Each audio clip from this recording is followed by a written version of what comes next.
Assalamu'alaikum warahmatullahi wabarakatuh dan hai semua. Terima kasih kepada anda yang sudi singgah ke channel saya, channel AutoCAD. Saya mengucapkan ribuan terima kasih kepada anda yang sudah tekan button subscribe. Bagi yang belum, sudilah kiranya anda menekan button subscribe dan jangan lupa loncengnya sekali. Sekiranya ada video-video perkongsian CAD dan CAE serta engineering yang lain, anda akan menerima notification daripada YouTube insyaAllah. Okay, untuk video kali ini, saya kira ini adalah antara arahan yang terakhir, arahan yang ke-10 yang terdapat di dalam modified ribbon.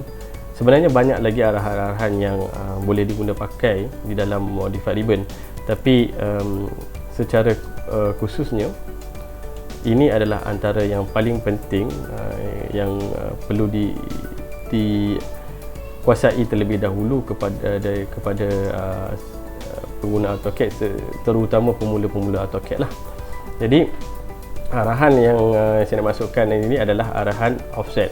Bagi yang belum menonton video-video saya yang sebelum ni, saya sertakan link di bawah ni, serta anda juga boleh menonton video tersebut. Saya sertakan link dan playlist di akhir video ni.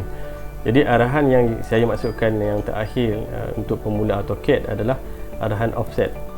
Jadi arahan offset ni, apa yang dimaksudkan, apa yang secara ringkas ni, penerangan secara offset ni adalah kita nak menggerakkan offset ataupun menggerakkan profil tersebut yang kita buat. Kita nak ngesotkan ataupun kita nak ginjakkan lah di bahasa Penang, kita nak ngesotkan ngesotkan objek tersebut ke satu arah ataupun ke satu lokasi-lokasi yang kita tetapkan lah, dengan masukkan jumlah-jumlah tersebut. Jadi macam mana penggunaan offset ni di dalam AutoCAD? Okay, jom kita tengok macam mana penggunaan dia. Let's go. Okay, ini adalah antara offset, arahan offset lah, arahan offset. So untuk ribbon dia, anda boleh pergi dekat modified ribbon. Dia ada macam satu bentuk macam tu kan, dia ada offset kat sini. Okay, untuk arahan offset ni, anda boleh masukkan O. Okay, anda boleh masukkan O untuk offset. So cara penggunaan dia, anda masukkan O ataupun anda boleh gunakan ribbon, O, enter ataupun space bar. Okay, lepas tu anda boleh masukkan dekat situ, dia ada optional true, erase, layer ataupun true. So yang ni saya tak go through pada semualah. Okay, saya guna cara penggunaan dia. Okay, secara kebiasaannya yang diguna pakai oleh pengguna-pengguna AutoCAD lah. Yang ni saya tunjukkan adalah cara penggunaan saya secara peribadi. Okey, untuk macam ni kita dah ada satu line ni, dia ada satu figure kat sini 80. So saya masukkan jumlah dia ataupun figure dia dalam 80. Saya klik line ni, saya bawa ke kanan. Okey, bila dah okey, enter je. So dia ada lagi satu line ni, jarak dia 40. So saya ambil O for offset, saya masukkan figure dia 40. Saya klik yang ni, saya bawa ke sini, enter. Okey, saya ada 20, 20, 40. Okey, so saya ambil O for offset 20, enter. Saya klik yang ni, saya bawa naik atas. So ada lagi jumlah lagi 20, saya klik yang ni, saya bawa naik atas lagi. Tapi yang akhir 40 saya kena matikan arahan tersebut. Boleh tekan cancel, escape. Lepas tu saya masuk balik offset, saya masukkan jumlah yang baru 40, enter. Saya klik yang ni, saya klik atas, enter. Okey, ini satu cara. Okey, kalau sekiranya kita tengok kat sini, dia ada jarak yang sama selari, 40, 40, 40, sini pun 40. So dia akan jadi 120 lah. So saya ambil O for offset, saya ambil 40, enter. Saya klik yang ni, saya bawa ke sini. Saya klik yang ni, saya bawa ke sini. Saya klik yang ni, saya bawa ke sini. Agak macam melecehkan jugalah. Jadi kalau kata kita dah ada 40 jumlah ni, so saya ambil O for offset. Kali ni saya masukkan jumlah 40. Okey, lepas tu saya klik objek. Okey, kali ni saya masukkan M for multiple, M for multiple. So saya just klik je, 1, 2, 3, 4, enter. So sama juga dengan atas tu, saya ambil escapekan dulu. Saya ambil O for offset, saya masuk jumlah yang baru, enter. Saya klik the object. Lepas tu saya bawa ke zone atas. Lepas tu saya masuk M for multiple, enter. Saya just klik je, 3, enter, enter. So saya akan dapat selari macam ni. Okey, sama juga dengan yang ni. Okey, so dekat sini kalau anda tengok 55 dengan 30.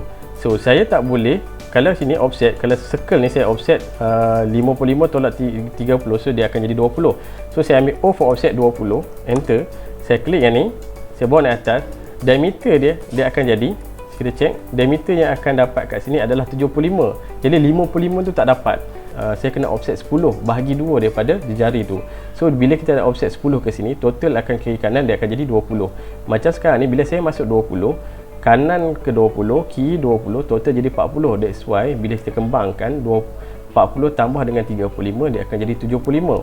Jadi dekat sini, in this case, saya tak boleh masukkan figure 20. Saya kena bahagi 2. Offset, saya masukkan 10. Enter. So saya klik.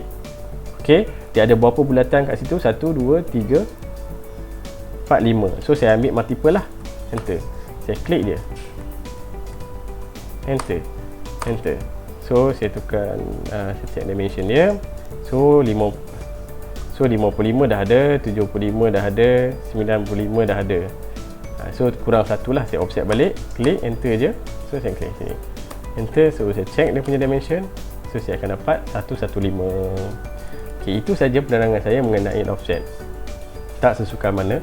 Tapi sebenarnya optional yang dalam offset ni banyaklah kita boleh guna pakai. Tapi apa yang saya terangkan sini adalah secara peribadi penggunaan kerap yang saya guna pakai di dalam di dalam arahan offset. So semoga video ini memberi sedikit manfaat untuk anda sebelum kita memulakan sebarang lukisan, dan anda kepada pemula-pemula AutoCAD, anda perlu menguasai arahan-arahan tersebutlah. Okay, jika anda suka dengan video ni, jangan lupa subscribe, like, comment and share. Jadi kita jumpa lagi dalam video-video yang tutorial yang lain, insyaAllah. Sekiranya ada sebarang soalan, komentar, kritikan, anda boleh saja ajukan perkara tersebut di ruang komen. InsyaAllah sekiranya ada soalan, saya akan cuba jawab sekadar kefahaman dan kemampuan saya. Jadi saya akhiri video ini dengan Assalamualaikum. Bye bye.